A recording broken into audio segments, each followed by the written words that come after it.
आज हम पढ़ेंगे बिगरैल बच्चे। आखिरी वीडियो में हमने यहाँ तक पढ़ा था कि लेखिका के जिस डब्बे में सफ़र कर रही है वो डब्बा बहुत पीछे है, इसलिए उस डब्बे में कोई भी झुंड नहीं चढ़ता है। वरना अगर उस डब्बे में कोई झुंड चढ़ता तो वो जो दोनों लड़के थे, अगर कोई भी झगड़ा होता तो वो लोग कुछ भी नहीं कर पाते, जैसा कि यहाँ पे लिखा हुआ है। और इसके ये दो मरगिल्ले से संरक्षक कुछ नहीं कर पाते, हिंदी तक तो ठीक से समझ बोल नहीं पाते। अब हम आगे पढ़ते हैं। मैं भी सोचने लगी, ये खुलापन, इनकी इस कदर लापरवाही क्या इन्हें खतरों की तरफ नहीं ढकेलती? पढ़ाई काम धंधा कुछ करते भी है कि नहीं? उम्र तो देखो, मुश्किल से 18-19 के होंगे। छुटका तो 15 का साल का लगता है। उस पर कैसे वे होंगे दुस्साहसी माता पिता जिन्होंने इन्हें अकेले दुनिया देखने भेज दिया। यही शायद ऐसे हैं विद्रोही किस्म के बिगरैल बच्चे। मन किया कि मैं भी कह दूं ब्लडी फकीन ब्रेथ्स। तो यहाँ पे लेखिका खुद से ही सवाल करती है, क्या इनका ये जो खुलापन है, इनका यह जो लापरवाही है, क्या इन्हें खतरे की तरफ नहीं ढकेलता? यानी कि इसके वजह से क्या ये कभी किसी प्रॉब्लम में नहीं पड़ सकते, या फिर इन्हें क्या कोई प्रॉब्लम नहीं होती है कि, या फिर ये कोई काम धंधा नहीं करते, पढ़ाई लिखाई नहीं करते, कि ऐसे ही घूम रहे हैं? और इनके माता पिता कैसे हैं कि जिन्होंने इन्हें अकेले दुनिया देखने भेज दिया है, जिन्होंने उन्हें इतनी छूट दी है? फिर वो खुद ही सोचती है कि शायद इनके माता पिता ऐसे नहीं होंगे, यही बिगरैल है जो अपने माता पिता की बात नहीं सुनते। हमारे भी सहपाठी सहकर्मी क्रिश्चियन रहे हैं, पर हमने उनमें ऐसा खुलापन कभी नहीं देखा। क्या ये किसी मुसीबत को समझदारी से सुलझा सकेंगे, खतरों से बच सकेंगे? छोड़ो, मुझे क्या पड़ी है, बाहर में जाए। अच्छा ही हुआ जो मैंने अपने बेटे बेटी को बहुत संयम और कठोर अनुशासन में पाला है। बेटा तो चलो ठीक है, दिल्ली आईआईटी में पढ़ रहा है, निशी। फिर लेखिका बोलती है कि उनके भी सहपाठी यानी कि क्लासमेट और सहकर्मी यानी कि जिसके साथ उन्होंने काम किया है, वो लोग भी क्रिश्चियन थे, पर वो लोग इतने केयरलेस नहीं थे, उनमें इतना खुलापन नहीं था। फिर वो वापस से सवाल करती है कि क्या कोई प्रॉब्लम आएगा तो ये लोग यानी कि ये तीनों जो युवा है, ये लोग समझदारी से उसे सुलझा पाएंगे, उस प्रॉब्लम का सल्यूशन ढूंढ पाएंगे या नहीं? फिर वो बोलती है, छोड़ो, मुझे क्या पड़ी। फिर वो अपने बेटे बेटी के बारे में बताती कि उन्होंने अपने बेटे बेटी को बहुत ही डिसिप्लिन के साथ पाल पोस करके बड़ा किया है। उनका बेटा आईआईटी दिल्ली से पढ़ रहा है। फिर वो अपनी बेटी निशी का नाम लेकर के चुप हो जाती है। मैंने एक ठंडी सांस ली। ट्रेन धीमे धीमे सरक रही थी। मैंने स्वयं से सवाल पूछा, क्या मैंने बच्चों को सुरक्षित और कठोर अनुशासन में रखकर बहुत महान काम किया है?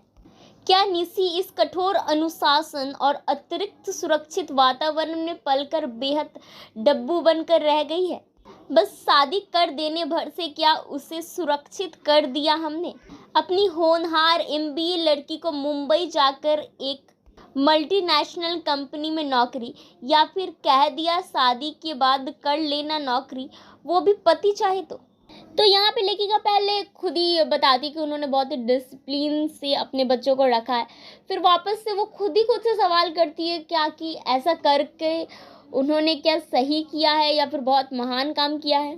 फिर वो अपनी बेटी के बारे में बताती है कि क्या अपनी बेटी को इतने सुरक्षित वातावरण में रखकर यानी कि सारी सेफ्टी प्रोवाइड करते हुए, उसे बहुत ही स्ट्रिक्टली डिसिप्लिन के साथ रखते हुए उससे बड़ा किया है। तो क्या इसकी वजह से वो डब्बू हो गई, यानी कि बेवकूफ़ हो गई है, जिससे ज़्यादा कोई किसी बात की समझदारी ना हो? फिर लेखिका वापस से एक सवाल करती है कि क्या बस शादी कर देने भर से उसे सुरक्षित कर दिया है हमने? उनकी लड़की एमबीए की होती है। तो फिर लेखिका अपनी लड़की को कहती है कि तुम चाहो तो शादी के बाद नौकरी कर लेना, वो भी अगर तुम्हारा पति चाहे तो। यानी कि उन्होंने अपनी बेटी को उतनी छूट दी ही नहीं थी। और ये बात सही है या गलत, वो लेखिका खुद भी नहीं समझ पा रही थी। अब वह एक एक पैसे को पति का मुंह देखती है। कहने को बड़ा बिजनेस है उसके परिवार में, पर 3 भाइयों में सबसे छोटा उनका पति हमेशा बेवकूफ़ बनता है। खाने पीने की कमी नहीं है, बड़ा घर है, संयुक्त परिवार है, पर निशी अपने आप से कुछ खरीदना चाहे, कहीं घूमना जाना चाहे, वह सब नहीं हो पाता। मायके तब अब उसे अकेले ट्रेन में बच्चों के साथ आने में डर लगता है। दामाद के पास फुर्सत नहीं कि वह छोड़ जाए, बस उसी को तो लेने जा रही हूँ। निशी के पापा डायबिटिक है, वो घर से नहीं निकलते। तो अब लेखिका अपनी बेटी के बारे में बताती कि वो एक एक पैसे के लिए अपने पति का मुंह देखती है, यानी कि वो कोई भी काम नहीं करती, नौकरी नहीं करती, जिसकी वजह से उसको अपने हस्बैंड के ऊपर डिपेंडेंट रहना पड़ता है। कहने के लिए उसके पति का बहुत बड़ा बिजनेस है, पर उसके पति तीनों भाइयों में सबसे छोटा है और वही हमेशा बेवकूफ़ बनता है। खाने पीने की कोई कमी नहीं है, बड़ा घर है, संयुक्त परिवार यानी कि ज्वाइंट फैमिली है, पर निशी अपने से कुछ खरीद नहीं सकती, कहीं घूमने जाने नहीं सकती, यानी कि उसके पास कोई भी फ्रीडम नहीं है, वो कोई भी काम अपने मर्जी से नहीं कर सकती। यहाँ तक कि वो अपने घर, अपने मायके भी अपने बच्चों को ट्रेन में लेकर के नहीं आ सकती, उसे डर लगता है, इसलिए लेखिका अपनी बेटी को लेने जा रही है। और निशी के पापा डायबिटिक है, इसलिए वो घर से बाहर नहीं निकलते। अब लेखिका सोचती है, आज निशी आर्थिक रूप से स्वतंत्र होती, यानी कि उसके पास पूरी इकोनॉमिक फ्रीडम होती, वो खुद का काम कर रही होती, नौकरी कर रही होती, तो उससे किसी और के ऊपर डिपेंडेंट नहीं रहना पड़ता। निशी को उन्होंने उसकी पसंद से शादी करने दी होती तो आज निशी का चेहरा इस सामने बैठी लड़की सा चमकता। अब वो अपनी बेटी को इस लड़की के साथ कंपेयर कर रही है जो उनके साथ ट्रैवल कर रही थी। 27 साल की उम्र में वो 35 की नहीं लगती। कहने का अर्थ है कि शायद उन्होंने अपनी बेटी की शादी थोड़ी जल्दी कर दी थी, जिसके वजह से उसके ऊपर जिम्मेदारियां ज़्यादा बढ़ गई थी, इसलिए वो 27 साल की होते हुए भी एक 35 साल की महिला की तरह लगती थी। हर समय एक स्थायी हताशा उसके चेहरे पर नहीं होती, हताशा यानी कि निराशा, लेकिन यह खतरे को आमंत्रित करता खुलापन मैं असमंजस में थी, यानी कि वो सोचती थी इतना फ्रीडम देने से कोई अगर प्रॉब्लम आ जाए तो, इसलिए वो अभी भी कंफ्यूज थी कि क्या वो सही है जिन्होंने अपने बच्चों को बहुत ही डिसिप्लिन में पाला है, बहुत ही सेफ्टी एनवायरनमेंट में पाला है, उन्हें कोई फ्रीडम नहीं दी, या फिर ये तीन युवा सही है जिन्हें इतनी फ्रीडम दी गई है। मुझे निशी की हालत पर रोना आने लगा था। सामने की सीट पर बड़ा लड़का और लड़की एक दूसरे पर ढल के सो रहे थे। डिबोनियर के ऊपर हेल्थ और रीडर डाइजेस्ट भी रखी थी। चीप मैगजीन अधखुली ट्रेन में फर्श पर लौट रही थी। आज का युवा सब कुछ पढ़ता है। छुटके ने फिर वॉकमैन चला लिया था, पर इस बार थोड़ा कम लाउड। डॉक्टर और उसकी पत्नी बड़ी तल्लीनता में रमी खेल रहे थे। मुझे अपने आप बहुत अकेला लगा, यानी कि यहाँ वो लड़के और लड़की एक दूसरे के ऊपर ढलकर सो रहे थे। उनकी मैगजीन सब इधर उधर रखी हुई थी, और जो छुटका था यानी कि जो छोटा वाला लड़का था वो वॉकमैन चला करके वापस से म्यूजिक सुन रहा था, पर इस बार थोड़ा कम लाउड था म्यूजिक। और वो दोनों पति पत्नी यानी कि डॉक्टर और वो जो अध्यापिका थी वो दोनों रमी खेल रहे थे, तो सब अपने आप में बिजी थे, तो लेखिका को अब थोड़ा अकेलापन लग रहा था। पैर लटके लटके सूज आए थे, बल्कि सुन पड़ने लगे थे। मैंने उन्हें ऊपर कर लिया। ट्रेन तेज रफ्तार से उष्ण कटिबंधी और जंगल से गुजर रही थी। उष्ण यानी कि जहाँ पे बहुत ज़्यादा गर्मी रहती है। अप्रैल का महीना था, मौसम गर्म होने लगा था। सुबह के 10 बजे ही दोपहर का सा एहसास हो रहा था। भूख भी लग आई थी, पर मेरे पास क्या धरा था। 3 सेब, एक सैंडविच, एक भूला भटका चाय वाला उधर से गुजरा तो मैंने उसे रोक लिया। मेरे पास खुले पैसे नहीं थे। छुटके से पूछा तो उसका जवाब था 1 मिनट। जेब से उसने 3 रुपए निकाल कर चुका दिए। मैंने कहा भी I need change only. Come on ma'am कहकर वह खीखी हंसने लगा। सैंडविच नो थैंक्स कहकर उसने जेब से भुने हल्के हल्के छिलके वाले नमकीन काजू निकाले और मेरी प्लेट में रख दिए। तो इसके बाद लेके कहती है कि उनका पैर लटके लटके सूज गया था, तो उन्होंने अपना पैर ऊपर कर लिया। और अप्रैल का महीना था, इसलिए बहुत ज़्यादा गर्मी थी। सुबह के 10 बजे ही लग रहा था मानो जैसे कि दोपहर का समय है, और अब लेखिका को भूख भी लगने लगी थी, पर वो क्या करती, उनके पास बस 2 सेब थे, सैंडविच थे। तो सामने से उधर से एक चाय वाला गुजर रहा था, तो लेखिका ने उसे रोका ताकि वो जा कर के चाय ले सके, पर उनके पास खुले छुट्टे नहीं थे, तो उन्होंने छोटे वाले लड़के से खुजरे के लिए पूछा, छुट्टे के लिए पूछा। तो उसने पहले बोला 1 मिनट, फिर उसने 3 रुपए निकाल करके पैसे चुका दिए। तब लेखिका ने उसे बोला कि नहीं मुझे सिर्फ चेंज चाहिए, पर उसने बोला कम ऑन मैम बोल करके उसने पैसे दे दिए। फिर लेखिका ने उसे सैंडविच के लिए पूछा तो उसने मना कर दिया, मतलब बोला नो थैंक्स, यानी कि उसे नहीं चाहिए।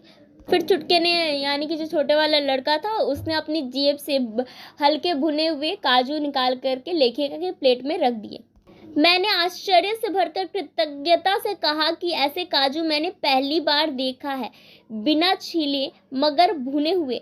तो लेखिका वो जो काजू देता है छोटा वाला लड़का, उसे देख करके थोड़ा सरप्राइज हो जाती है, क्योंकि ऐसा काजू वो पहली बार देखती है। और वो बहुत थैंकफुल, उसकी तरह बहुत थैंकफुल होते हुए उसे कहती है कि ऐसे काजू उन्होंने पहली बार देखे हैं। उसने बताया, यानी कि छोटे लड़के ने बताया कि उनके घर में अहाते में 4 काजू के पेड़ हैं। अहाते यानी कि आंगन जिसे हम बोलते हैं। ये काजू उन्हीं पेड़ों के हैं। आते समय मॉम ने ज़बरदस्ती उनके साथ बांध दिए थे। मेरी कल्पना में एक सांवली छीट की फ्रॉक पहने दुबली मगर हल्के से निकले पेट वाली ममतामयी कृष्णीय महिला की छवि तैर गई। तो जब छोटे लड़के ने अपनी माँ के बारे में बताया कि आते समय उसकी माँ ने ज़बरदस्ती ये काजू उनके बैग में डाल दिए थे, उन्हें दे दिए थे, बधा दिए थे, तब तुरंत जो लेखिका थी उन्होंने अपने माइंड में एक इमेजिनरी पिक्चर बना लिया उसकी मॉम का, कि उसकी माँ ऐसी दिख सकती है। मैं कुछ और भी पूछना चाहती थी। एक आम भारतीय उत्सुकता के तहत उनकी निजता के पारदर्शी तरल को छूकर देखना चाहती थी, यानी कि एक नॉर्मल कॉमन एक इंडियन पीपल जैसे होते हैं वैसे वो भी थी। और वो छोटे वाले लड़के से और भी कुछ सवाल करना चाहती थी, जैसे सवाल कि हम लोग अपने लोगों से करते हैं। यहाँ पे मेंशन भी किया है तहत निजता के पारदर्शी, यानी कि जिसके आर पार हम देख सके। तरल को छूकर देखना चाहती थी, यानी कि वो और भी बहुत कुछ जानना चाहती थी उन लोगों के बारे में। मसलन वो लड़की तुम्हारी बहन है क्या? अब वो बताती कि वो कैसे कैसे सवाल पूछना चाहती है, जैसे कि वो लड़की तुम्हारी बहन है क्या? तुम्हारी माँ ने एक पढ़ाए लड़की को तुम्हारे साथ क्यों कर भेजा होगा? कहाँ जा रहे हो? कब लौट कर घर जाओगे? और ज़रा बताओ तो क्या क्या उगा रखा है तुम्हारी माँ ने तुम्हारे अहाते में? तुम एंग्लो इंडियन गोवन हो या क्रिश्चियन हो कि कन्वर्टी? पहले वो खुद ही सोचती है कि वो ये सवाल पूछेगी उन लोगों से, इस सब का जवाब वो जानना चाहती है। फिर वो खुद ही कहती है कि छी ये सब पूछ कर क्या करेगी? कहीं उसने कह दिया you naughty ऑल्डी, what fucking concern do you have with us? तो सोचती है अगर वो ये सारे सवाल पूछेगी तो वो लोग कुछ और ही उल्टा पुल्टा जवाब दे देंगे और उन्हें कोई इंटरेस्ट नहीं होगा ये सारे जवाब, मतलब ये सारे सवालों का जवाब देने में, तो वो फिर नहीं पूछती है। उसे क्या, बाहर में जाए ये और इसकी बहन कमबख्त कैसे सटकर उस जवान जहां लड़के से चिपकी पड़ी है। तो पहले लेखिका खुद ही उन लोगों से सवाल पूछना चाहती है, खुद ही उन लोगों के नज़दीक आना चाहती है, फिर एक पल में खुद ही उनका विचार बदल जाता है और वे उनकी बुराई करती है कि उनसे लेखिका का क्या लेना देना है, बाहर में जाए वो लोग कैसे आपस में चिपक करके बैठे हुए हैं। अब आगे बढ़ते। चुटके ने उत्साह से कहा कि कोई स्टेशन आ रहा है। इक्का दुक्का घर नजर आने लगे थे, कुछ कारखाने, अलवर आ गया। तो अब अलवर स्टेशन आ गया था। हाय, जल्दी से मिठाई लेना भूल गई थी दिल्ली से। कमबख्त निस्सी ने भी तो अचानक फ़ोन किया कि मम्मी मुझे सास ने कह दिया जा हो आ मायके से, तुम कल ही भैया को भेज दो। तो लेखिका जल्दी जल्दी में मिठाई लेना भूल गई थी, तो स्टेशन आया था तो उन्होंने सोचा कि वो मिठाई ले। फिर वो अपनी बेटी के बारे में बताती कि उनकी बेटी ने भी अचानक से फ़ोन करके कहा कि आ जाओ मुझे लेने, मुझे मेरे सास ने परमिशन दे दिया, यानी कि कह दिया है कि ठीक है तुम जा सकती हो, जाओ अपने मायके घूम के चले आओ। तो यहाँ पे भी आप देख सकते हो कि उनकी बेटी डिपेंडेंट है, उससे हर काम के लिए, हर चीज़ के लिए परमिशन लेनी पड़ती है अपने घर में। तो इसलिए जब उसे परमिशन मिलती है तो वो अपनी मम्मी को कॉल करके बोल देती है कि आप भैया को भेज दो। फिर आगे लेखिका बताती है, भैया कैसे आएगा निशी, उसके एग्ज़ाम से, तो माँ बेचारी रुआसी हो गई थी। तू खुद चली आना, जयपुर से तो कई सीधे रेल है दिल्ली के, करा ले रिजर्वेशन। तो जब निशी यानी कि उनकी बेटी उन्हें कहती है कि आप भैया को भेज दो, तो फिर वो कहती है कि वो नहीं आ सकते क्योंकि उसका एग्ज़ाम है, तो तुम खुद ही चले आओ, मतलब जयपुर से दिल्ली तक की तो बहुत सारी सीधी ट्रेनें हैं, तुम रिजर्वेशन करा करके खुद ही चले आओ। फिर निशी कहती है, मम्मी तुम तो जानती हो 2 छोटी बच्चियों के साथ ये अकेले नहीं भेजेंगे मुझे, यानी कि उसके हस्बैंड परमिशन नहीं देंगे उसे अकेले जाने की। इन्हें फुर्सत नहीं, फिर बताओ ना मैं भी कैसे आ जाऊँ, कितनी दिक्कत होगी, दोनों को गोदी चढ़ती है, यानी कि उनकी दोनों बच्ची छोटी है, उनको गोद में लेना पड़ता है। हाय मम्मी, कितनी मुश्किल से सास का मुंह सीधा हुआ है मेरे मायके जाने के नाम पर, यानी कि उसे बहुत ही मुश्किल से परमिशन मिली है।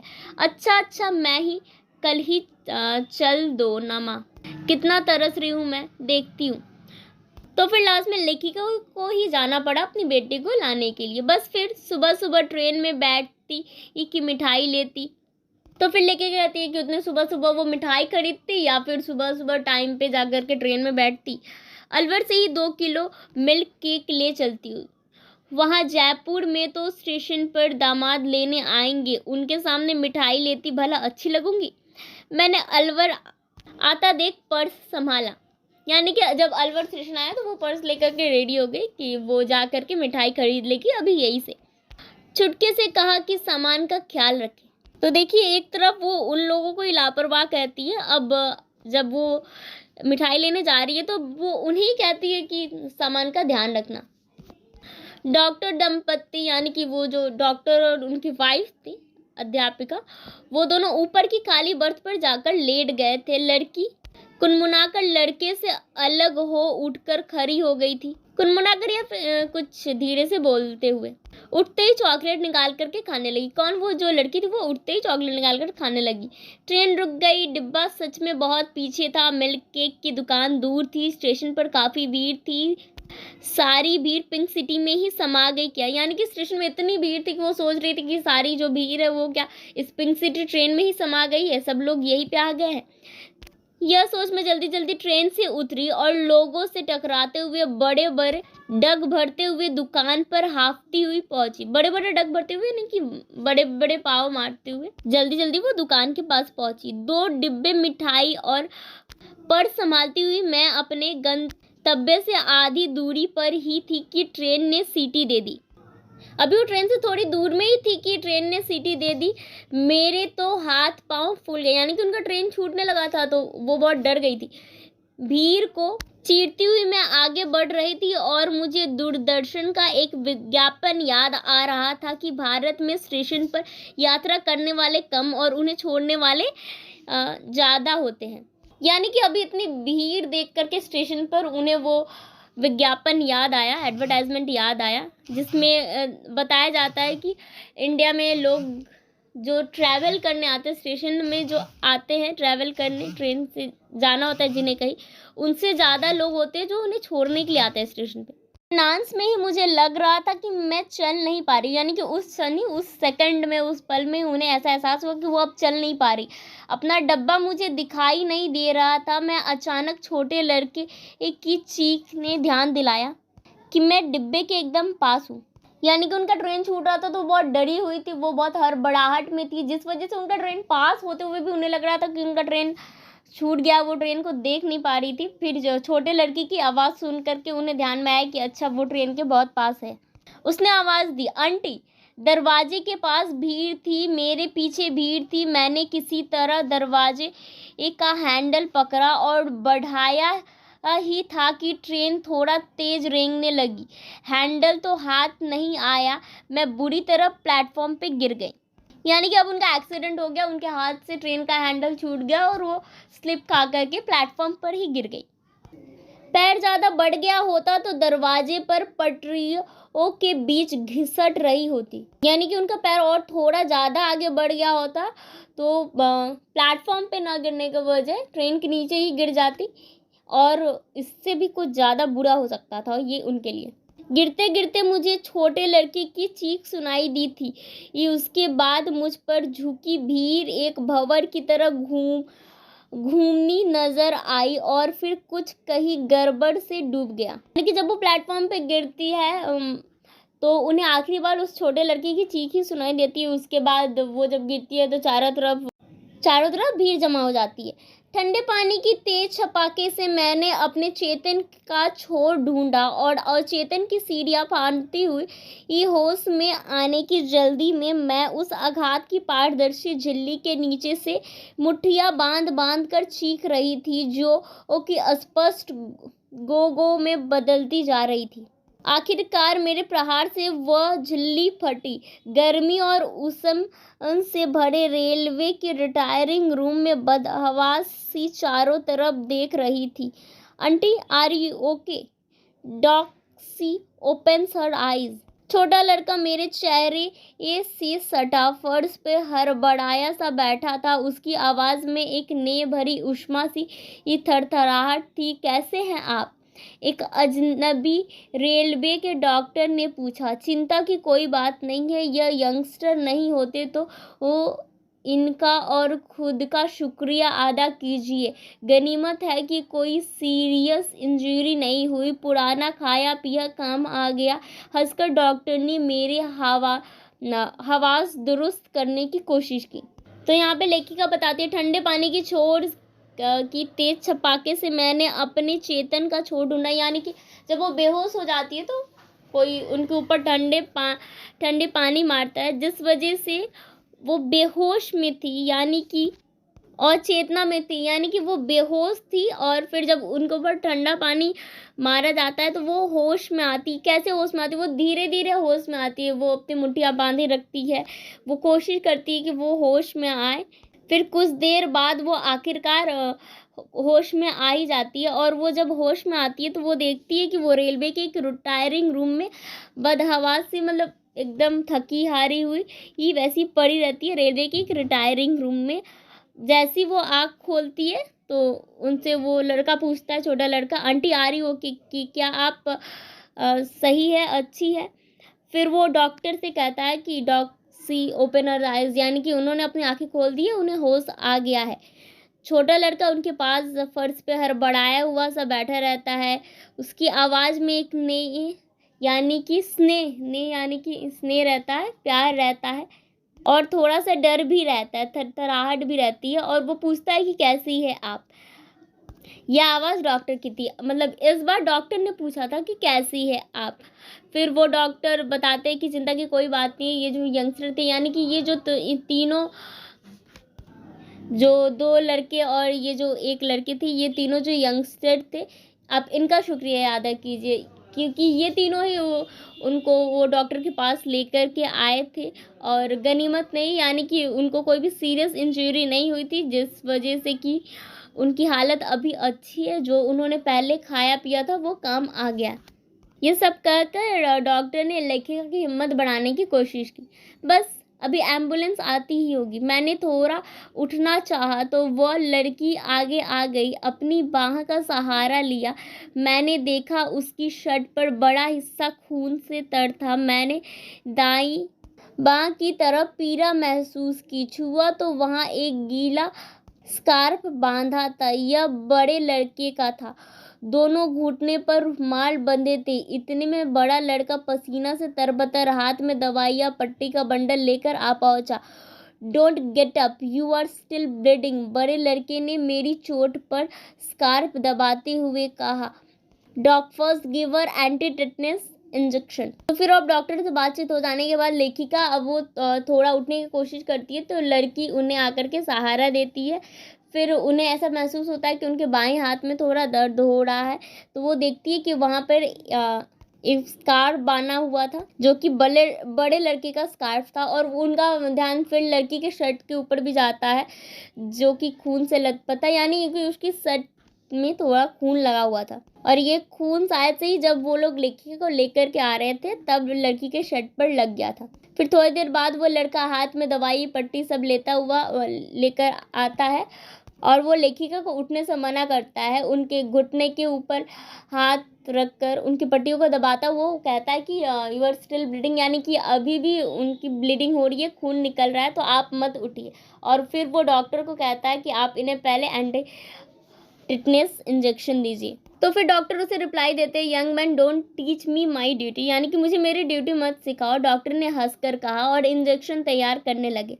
मैंने देखा डॉक्टर छोटे कद का काला सा अनगढ़ नक्श वाला व्यक्ति था। बार बार खुदा के लिए शुक्र किए जा रहा था। शायद मुसलमान था। तो यहाँ पे भी लेखिका डॉक्टर के कद काठी और उसके बोलने चालने का रहन सहन देख करके यह पता लगाती है कि वह एक मुसलमान था। एम्बुलेंस में मैंने हिम्मत करके लड़की से अपने गिरने के बारे में पूछ ही लिया। तो आखिरकार वो उस लड़की से एक सवाल पूछ ही लेती है। Oh God aunty that scene was horrible. तो वो लड़की रिप्लाई देती कि वो सीन बहुत ही खतरनाक था, बहुत ही हॉरेबल था। 1 घंटा भी नहीं हुआ था।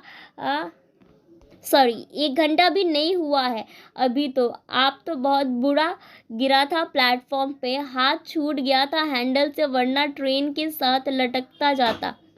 वो जो मेरा फियांसे है ना रॉजर, तो यहाँ पर अब हमें बड़े लड़के का नाम पता चलता है जिसका नाम है रॉजर। उसने चेन पुल किया, फिर हम सब बैगेज लेकर उतरा। आपके पास पहुंच ही नहीं सकने का था, सब आदमी लोगों ने कवर कर रखा था। तब मेरा भाई चिल्लाकर सबको दूर भगाया और आपकी रिटायरिंग रूम में लाया। रॉजर स्टेशन मास्टर के रूम में रस करके भागा। तब डॉक्टर आया और तो अभी लड़की बोल ही रही होती है कि लेखिका बीच में बोल देती है कि तुम तीनों ने मेरे लिए ट्रेन छोड़ दी। वही तो ज़रूरी था ना, आपको उन स्टूपिड लोगों के बीच से छुड़ाना नहीं था ना, तमाशा करके रखा था ना आपका, कोई उठा नहीं रहा था वो डॉक्टर जो ट्रेन में था।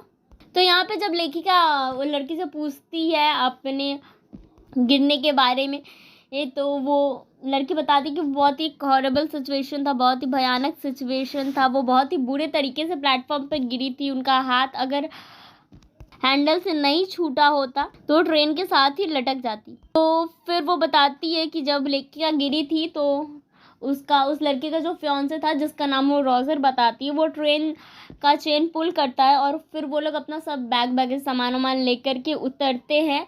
और फिर जिन लोगों ने लेखिका के आसपास भीड़ लगा करके रखा था उन्हें उस लड़की का छोटा भाई चिल्ला करके हटाता है और फिर वो लोग लेखिका को रिटायरिंग रूम में लेकर के जाते हैं।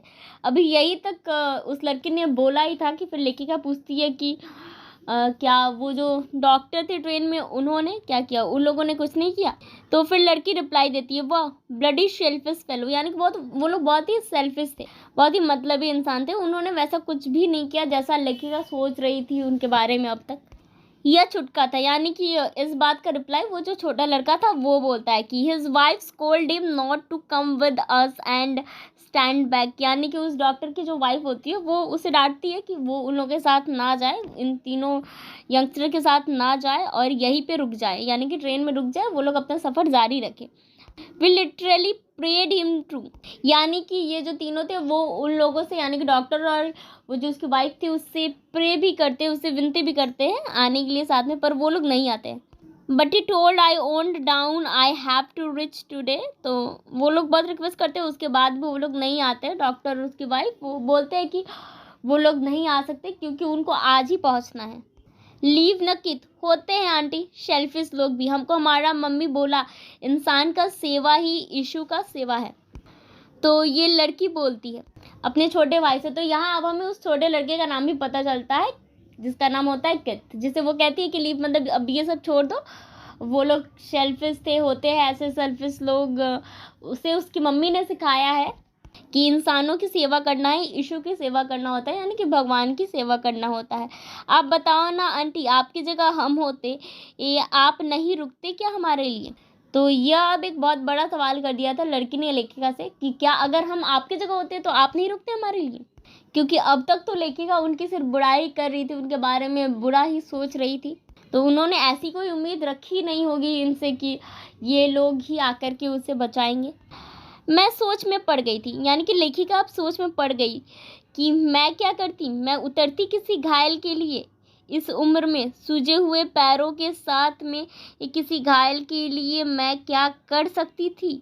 ये तो जवान है, प्रौढ़ अवस्था का बहाना खड़ा हो जाता। प्रश्न वही था, बचपन में पढ़ी कहानी मनुष्य भेड़ और भेड़िया में से मैं क्या बनती। भेड़िया तो नहीं, इंसान बनने की हिम्मत जुटा पाती, या कि शायद उस डॉक्टर की तरह जल्दी गंतव्य पर पहुंचने गंतव्य यानी कि उसकी डेस्टिनी, जहाँ उसे जाना था, पहुंचने की चाह में आंखें मूंदे भेड़ बनकर आगे बढ़ जाती। यानी कि अब लेखिका यहाँ सोचती है कि वो अगर इनकी जगह रहती तो वो क्या करती। वो पहले वो सोचती है कि वो प्रौढ़ अवस्था के, यानी कि वो उनका एज बहुत ज़्यादा हो गया था, ये बहाना बनाकर रह जाती कि वो बूढ़ी है, उनका एज बहुत ज़्यादा है, वो कुछ नहीं कर पाती। ये लोग तो यंग थे इसलिए आ गए, हेल्प कर दिया। फिर उन्हें बचपन में पढ़ी हुई कहानी याद आती है कि वो मनुष्य बनती, भेड़ बनती या भेड़िया बनती। यानी कि मनुष्य की तरह आगे बढ़ के मनुष्यता दिखाते हुए वो उनकी मदद करती, या फिर भेड़िए की तरह एकदम बहादुरी दिखाती कोई, या फिर भेड़ की तरह आंखें मूंद कर आगे बढ़ जाती, यानी कि सब कुछ नज़रअंदाज कर देती, जैसे कि उन्होंने कुछ देखा ही नहीं हो और वो आगे चुपचाप चली जाती। लड़की बिल्कुल मेरे करीब थी, उसका खून से सना शर्ट उसके हाथों में था। बड़ा लड़का आगे डॉक्टर के पास बैठा जयपुर जाने वाले ट्रेन के बारे में बतिया रहा था। तो लेखिका बस सोचते सोचते उसका बिना कोई जवाब दिए रह जाती है। तो अब बड़ा लड़का डॉक्टर के पास बैठकर जयपुर जाने वाले ट्रेन के बारे में पूछ रहा था। No we won't leave her alone, यानी कि वो लड़का बोलता है कि नहीं, हम लोग उन्हें अकेला, यानी कि लेखिका को अकेला नहीं छोड़ेंगे। Please complete all formalities and give her proper medication, यानी कि जो भी फॉर्मेलिटीज़ है, जो भी नियम है, उसे पूरा कीजिए और उन्हें प्रॉपर मेडिकेशन, यानी कि अच्छे से दवाई ववाई दीजिए। We have to leave this today only, हमें उन्हें यहाँ आज ही छोड़ना है। तो फिर डॉक्टर कहते हैं कि हमें उन्हें अब आज ही छोड़ना है। फिर बड़ा लड़का रिप्लाई देता है कि डोंट वरी, हम लोग उनका ध्यान रखेंगे। No we want to leave for Jaipur as early as possible, यानी कि अब बड़ा लड़का कहता है कि नहीं, हम लोग जयपुर पहुंचना चाहते हैं, जितना जल्दी पॉसिबल हो उतना जल्दी पहुंचना चाहते हैं। Day after we have further reservation also, यानी कि उसके बाद वाले दिन भी उनका रिजर्वेशन रहता है। Thanks doctor. फिर वो लड़का डॉक्टर का शुक्रिया अदा करता है। हम रेलवे के अस्पताल पहुंच गए थे, डॉक्टर रशीद ने। तो यहाँ पर उस डॉक्टर का नाम रशीद था। यह लेखिका को उनके कोट पे लगे हुए नेम टैब से पता चलता है, वहाँ पे उनका नाम लिखा रहता है। मरहम पट्टी कर दी थी, दो एक्सरे भी हुए थे, पर डॉक्टर रशीद के अनुसार खुदा के फजल से सब कुछ ठीक था। अब हम 3 बजे की ट्रेन पकड़ सकते थे। उन युवा और नेक फरिश्तों ने मुझे पूरी तरह से संभाल रखा था। तो यहाँ अब आप देख सकते हैं कि उनकी मरहम पट्टी हो जाती है, अब वो बिल्कुल ठीक रहती है। अब ये जो तीनों युवा थे वो लेखिका की इतनी मदद करते, तब उन्हें वो रियलाइज़ होता है कि ये तीनों उनके लिए फरिश्ते की तरह थे, जिन्होंने उन्हें संभाल रखा था, इनके इस मुश्किल समय में उनका साथ दिया, उनका चेकअप कराया, उन्हें डॉक्टर के पास लेकर के आए।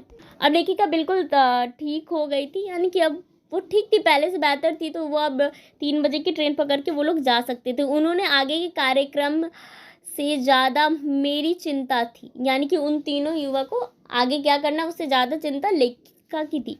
तीनों के कपड़े मेरी वजह से खून से सन गए थे। उन्होंने अपने सामान के साथ मेरा सामान संभाल रखा था। मैंने पास पर ही मेज पर देखा, वहाँ मेरे पर्स के पास दोनों मिठाई के डिब्बे रखे थे, तन ताज़ा साफ करके पट्टी किए गए 4-5 और कई छोटे टिसते जख्मों, और मन आपस में उलझते तरह तरह के विचारों से थक गए थे। मैंने अस्पताल के बिस्तर पर लेटे लेटे आंखें बंद कर ली। वो तीनों डॉक्टर के पीछे अपने कपड़े बदलने चले गए थे। तो यहाँ लेखिका बताती है कैसे उन्होंने सिर्फ लेखिका का ही ध्यान नहीं रखा, उनका जो सामान था उसका भी ध्यान रखा, उनके 2 मिठाई के डब्बे भी अच्छे से रखे हुए थे। तो अब लेखिका के दिमाग में अलग अलग तरह के विचार आ रहे थे, और फिर वह उस हॉस्पिटल के बिस्तर पर ही लेट जाती है और वो तीनों अपने कपड़े बदलने चले जाते हैं। दोपहर 3 बजे की ट्रेन में हम चारों फिर से बैठे थे। स्टेशन मास्टर ने हम पर एक एहसान किया था। इस ट्रेन में एक कंपार्टमेंट में कूपे दिलवा दिया था। डॉक्टर रशीद से बिरयानी का लंच पैक करवा कर पकड़ा गए थे। अपना ख्याल रखिएगा बहन जी, जुमले के साथ। तो अब वो लोग वापस से ट्रेन में बैठ जाते, 3 बजे की ट्रेन में बैठ जाते। उनके लिए एक अलग सा कंपार्टमेंट दिलवा दिया गया था। और डॉक्टर रशीद अपने घर से बिरयानी का लंच भी पैक करवा करके उन्हें दे करके जाते हैं और उन्हें अपना ख्याल रखने के लिए कहते हैं। Wow, this is my first chance when I am sitting in AC compartment. छुटका बहुत खुश था। तो ये जो छोटा लड़का रहता है वो बोलता है कि ये उसका पहला बार है जब वो AC कंपार्टमेंट में बैठता है और वो बहुत खुश रहता है। उसने अपना वॉकमैन निकाला और लो वॉल्यूम में शकीरा सुनने लगा। तो यहाँ पे भी अब बहुत ही अलग हो जाता है। जो कि अब तक छोटा लड़का थोड़ी ऊंची आवाज़ में वॉकमैन सुन रहा था, वो अब खुद ही लो वॉल्यूम में सुनता है, वो भी शकीरा सुनता है, यानी कि शकीरा के गाने सुनता है, वो भी लो वॉल्यूम में। Kid please raise the volume, let me also listen, यह मैं थी। तो यहाँ पे अब लेखिका खुद बोलती है कि वॉल्यूम थोड़ा तेज़ करो और मुझे भी सुनने दो। वो दोनों युवा प्रणयी फिर से एक दूसरे में मगन थे। लिजा रोजर की उंगलियों को गिटार पर फिसलाते देख रही थी। तो अब फिर से सब कुछ पहले की तरह था। लेखिका भी उनके साथ मिलजुल कर अपनी जो जर्नी थी वो शेयर कर रही थी, अच्छे से जा रही थी उन लोगों के साथ। वो भी छुटके के साथ गाना सुनती है और वो जो दोनों लड़के और लड़की थे, यानी कि लिजा और रोजर, वो लोग एक दूसरे में मग्न होकर के अपनी जर्नी, अपनी सफ़र को जारी रखते हैं। तो आखिर में सब कुछ सही हो जाता है और वो तीनों अपने अपने मंजिल की तरफ चल देते हैं। तो फाइनली लास्ट में हमने देखा कि जिनकी बुराई लेखिका करती है कहानी की शुरुआत में, जिन्हें लेखिका लापरवाह कहती है, वही जिम्मेदार निकलते हैं आखिर में और वही उनकी मदद करते हैं। तो इस कहानी में लेखिका अपने विचार भी बताती है, यानी कि जो पहले के कुछ लोगों के विचार थे वो भी बताती है और न्यू जनरेशन्स के जो विचार है उन्हें भी लेखिका हमें दिखलाती है। और कहीं ना कहीं इस कहानी को पढ़ के हम समझते हैं कि फ्रीडम और इकोनॉमिक इंडिपेंडेंस कितनी ज़रूरत है हमारी लाइफ में। जैसे कि उन तीनों यंगस्टर को पूरी फ्रीडम थी, तो वो घूम रहे थे, उन्हें जहाँ जाना था वो जा सकते थे, वो कुछ नया एक्सपीरियंस कर सकते थे, वो अपने काम अपनी मर्जी से कर सकते थे। और वही दूसरी तरफ लेखिका की बेटी की शादी लेखिका ने उसकी पसंद से नहीं करवाया था, अपने पसंद से करवाया था। और जहाँ उसकी शादी करवाई थी वहाँ उसकी मर्जी नहीं चलती थी, उसे हर बात के लिए अपनी फैमिली में परमिशन लेनी पड़ती थी, यानी कि उसके पास फ्रीडम नहीं था, जिस वजह से कि उसे प्रॉब्लम होती थी। तो कहीं ना कहीं हम समझते हैं कि वक्त के साथ हमें अपने विचारों को बदलने की ज़रूरत है, जो कि यहाँ लेखिका हमें दिखाती है। और हम ये भी देख सकते हैं कि किसी को हम उसके कपड़ों से या फिर उसके कुछ समय के किए गए बर्ताव, बिहेवियर के तहत उसे जज नहीं कर सकते। यानी कि जर्नी के स्टार्टिंग में लेखिका उन्हें लापरवाह समझती है, बुरा समझती है, उनकी बहुत बुराई करती है, पर एट लास्ट वही लोग उनके काम आते हैं। वो लोग इतने भी बुरे नहीं होते जितना कि लेखिका उन्हें समझती है। तो ये थी यह पूरी कहानी बगरैल बच्चा। आई होप आप लोगों को कहानी समझ में आ गई हो। Thank you so much for watching this video. Please like, share and subscribe.